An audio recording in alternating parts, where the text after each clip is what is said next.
শ্ৰদ্ধাৰ ৰাইজ, ৰাজ্যখনৰ আই মাতৃ আৰু দৰিদ্ৰ পৰিয়ালৰ আৰ্থিক দিশটো যাতে সুনিশ্চিত হয় তাৰ বাবে আমি অৰুণোদয় নামে সামাজিক সুৰক্ষাৰ এখন আঁচনি ৰূপায়ণ কৰি আহিছোঁ।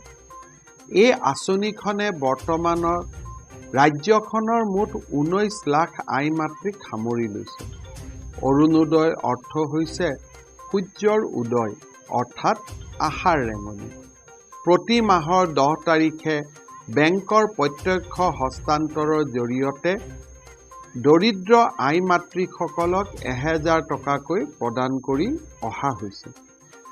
অৰুণোদয় হিতাধিকাৰী তালিকাৰ সময় সাপেক্ষে সংশোধনীৰ বাবে ৰাজ্য চৰকাৰে 20 আগষ্টৰ পৰা 20 ছেপ্টেম্বৰলৈ অৰুণোদয় মাহ ৰূপায়ণ কৰিবলৈ সিদ্ধান্ত লৈছে। অৰুণোদয় মাহৰ এই সময়ছোৱাত বৰ্তমানৰ হিতাধিকাৰীসকলৰ ঘৰে ঘৰে চৰজমিন জৰীপ কৰি স্বচ্ছল হিতাধিকাৰীসকলৰ নাম কৰ্তন আৰু নতুন হিতাধিকাৰীসকলৰ নাম অন্তৰ্ভুক্তকৰণৰ কাম হাতত লোৱা হ'ব।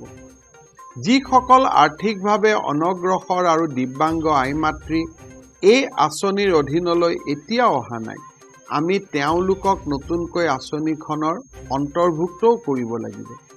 লগতে অৰুণোদয় আঁচনিখনৰ সৈতে হিতাধিকাৰীসকলৰ আধাৰ, ভোটাৰ তালিকা অথবা ৰেচন কাৰ্ডৰ নম্বৰ সংলগ্নকৰণৰ কামো আমি এই অৰুণোদয় মাহৰ সময়তে হাতত ল'ব বিচাৰিছোঁ।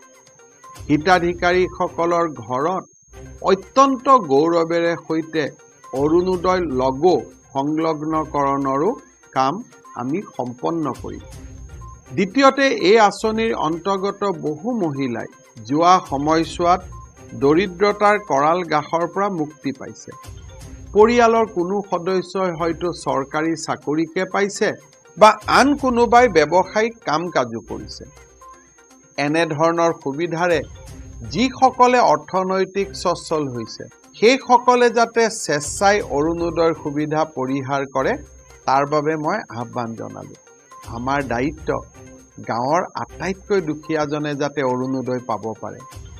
যোৱা কিছুদিনত মই অসমৰ বিভিন্ন গাঁও ভূঞলৈ গৈছোঁ।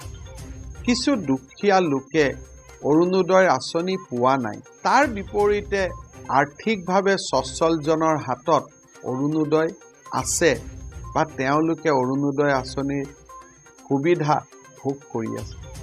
মই ভাবোঁ এয়া মানৱতাৰ বিৰুদ্ধে কৰা এক মোৰ দৃষ্টিত নীতি বহিৰ্ভূত কাম।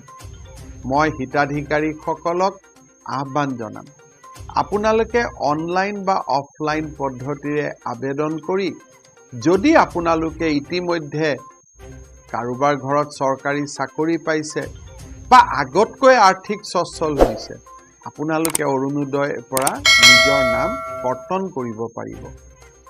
অনলাইন আবেদন কৰিব পাৰিব arunodaya.in আৰু অৰুণোদয় বেংক একাউণ্ট নম্বৰ অন্তৰ্ভুক্ত কৰিলে OTP প্ৰমাণীকৰণৰ দ্বাৰা তেওঁৰ নাম আমি অৰুণোদয় আঁচনিৰ পৰা কৰ্তন কৰিব পাৰিম।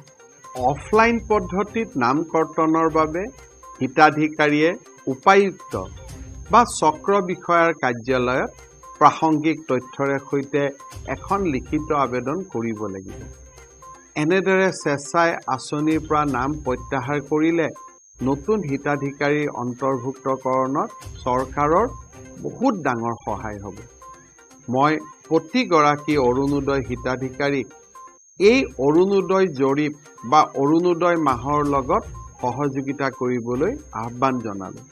কলেজত পঢ়া ছাত্ৰ ছাত্ৰীসকলে আপোনালোকৰ ঘৰলৈ যাব আৰু আপোনালোকে তেওঁলোকক সহযোগ কৰিব। পুনৰবাৰ মই আৰ্থিকভাৱে স্বচ্ছল বা যোৱা কেইটামান দিনত যাৰ পৰিয়ালত চৰকাৰী চাকৰি হৈছে, ব্যৱসায়িকভাৱে সমৃদ্ধ হৈছে, তেওঁলোকক অৰুণোদয় আঁচনিৰ পৰা নাম প্ৰত্যাহাৰ কৰিবলৈ অনুৰোধ কৰিছোঁ। কাৰণ আমি আমাৰ গাঁৱৰ আটাইতকৈ দুখীয়া পৰিয়ালটোক অৰুণোদয় আঁচনি দিব লাগিব। সেই দুখীয়া পৰিয়ালটো থাকোঁতেই আমি যদি নিজে অৰুণোদয় আঁচনিৰ সুবিধা ভোগ কৰোঁ হয়তো সেয়া মানৱতাৰ দৃষ্টিভংগীৰ পৰা উচিত নহ'ব। আপোনালোকৰ সহযোগিতাই